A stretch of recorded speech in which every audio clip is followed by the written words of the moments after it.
இன்றைய வேத வசனம் 2 சாமுவேல் 16ஆம் அதிகாரம் 10, 12ஆம் வசனங்கள். அதற்கு ராஜா, செருயாவின் குமாரரே, எனக்கும் உங்களுக்கும் என்ன? அவன் என்னை தூஷிக்கட்டும், தாவீதை தூஷிக்க வேண்டும் என்று கர்த்தர் அவனுக்கு சொன்னார். ஆகையால் ஏன் இப்படி செய்கிறாய் என்று கேட்கத்தக்கவன் யார் என்றான். ஒருவேளை கர்த்தர் என் சிறுமையை பார்த்து இந்த நாளிலே அவன் நிந்தித்த நிந்தனைக்கு பதிலாக எனக்கு நன்மையை சரிக்கட்டுவார் என்றான். அன்பானவர்களே, தாவீது ராஜா அப்சலோமுக்கு பயந்து கால்நடையாய் தன்னுடைய நாட்டை விட்டு தன்னுடைய வீரர்களோடு நடந்து வெளியே போய்கொண்டிருக்கிற வேளையிலே சீமேயி என்ற மனிதன் கல்லையும் மண்ணையும் ராஜாவுக்கு முன்பாக தூக்கி எறிந்து அவனை பயங்கரமா திட்டுகிறான். அவனை ராஜா என்று கூட மதிக்காதபடி ரொம்ப கேவலமா பேசுறான். அப்போ ராஜாவுடைய பக்கத்தில் இருந்த வீரர்கள் சொல்றாங்க, நான் போய் அவன் தலையை வாங்கி போடட்டுமே என்று சொல்றாங்க. ராஜா கட்டளை கொடுங்க, அவனை வெட்டி இந்த இடத்துலயே பதைச்சிடுறேங்கிறாங்க. அவ்வளவு அதிகாரம் இருந்தாலும் தாவீது அந்த நேரத்தில் சொல்கிறான், அவன் என்னை தூஷிக்கட்டும், தாவீதை தூஷிக்க வேண்டும் என்று கர்த்தர் அவனுக்கு சொன்னார். பதிலுக்கு பதில் செய்யவில்லை தாவீது. அவ்வளோ அதிகாரம் இருந்தும், அவனை சுற்றிலும் வல்லமையான படை வீரர்கள் இருந்தும் அவன் சீமேயை ஒண்ணுமே செய்யல. பரவாயில்ல, அவன் திட்டட்டும், ஒருவேளை கர்த்தர் என் சிறுமையை பார்த்து எனக்கு நீதி செய்வார் என்று சொன்னான். அருமையானவர்களே, ஆனால் விசுவாசிகள் என்று சொல்லுகிற நமக்கு நிறைய நேரத்தில் குடும்பத்தில் கூட சகிப்புத்தன்மை இல்லை. கணவன் இப்படி சொல்லிவிட்டார்னா இப்படி சொல்லிட்டார், மனைவி இப்படி சொல்லிட்டா, இல்லை பக்கத்து வீட்டாரோடு சகிப்புத்தன்மை இல்லை. அருமையானவர்களே, வேலை ஸ்தலத்திலே சகிப்புத்தன்மை இல்லை.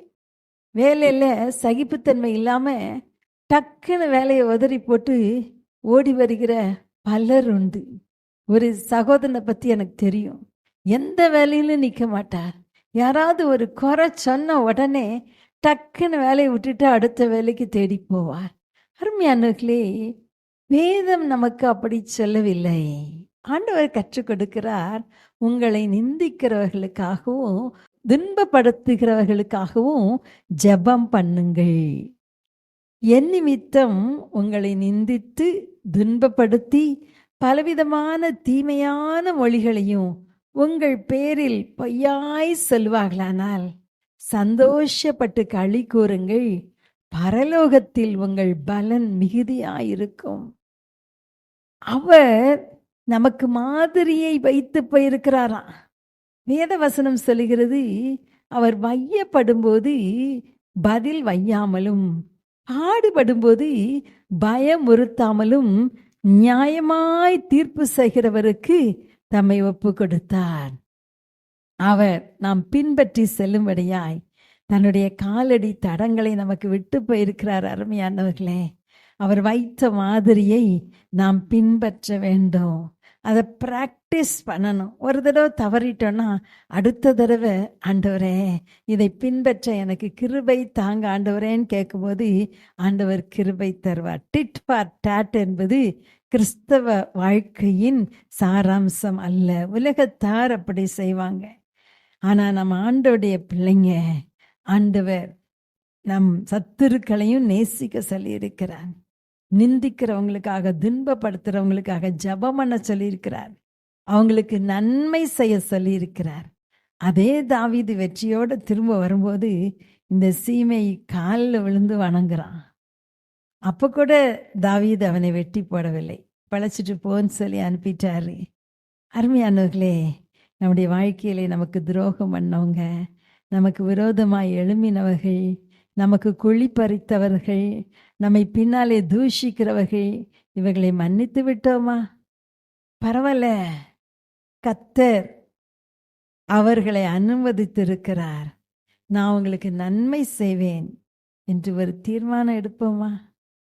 அன்பின் தகப்பனே, எங்கள் வாழ்க்கையிலே மனிதர்கள் எங்களுக்கு விரோதமாக எழும்பும்போது, காரணமில்லாமல் தீமையான பொய்யான காரியங்களை எங்கள் மேல் சொல்லும்போது, அல்லது எங்களுக்கு விரோதமாக பற்றி எரிந்து பேசும்போது, பொறாமையினால் பல காரியங்களை சொல்லும்போது, தேவன் பார்த்து கொள்வார் என்று சொல்லி பொறுமையாய் இருக்க எங்களுக்கு கற்றுத்தாருன்னு சொல்லி ஜெபிக்கிறோம். உம்முடைய மாதிரியை நாங்கள் பின்பற்றட்டும் ஆண்டவரே. எங்களுக்கு கிருபை தாங்க ஆண்டவரே. வேத வசனம் ஒரு பக்கமும் எங்க வாழ்க்கை வேற பக்கமும் இல்லாதபடி வேத வசனத்தின்படி எங்கள் வாழ்க்கையை அமைத்து கொள்ள கர்த்தர் எங்களுக்கு கிருபை தாங்கப்பா. இயேசுவின் நாமத்தில் பிதாவே, ஆமேன், ஆமேன். ஊற்றுமை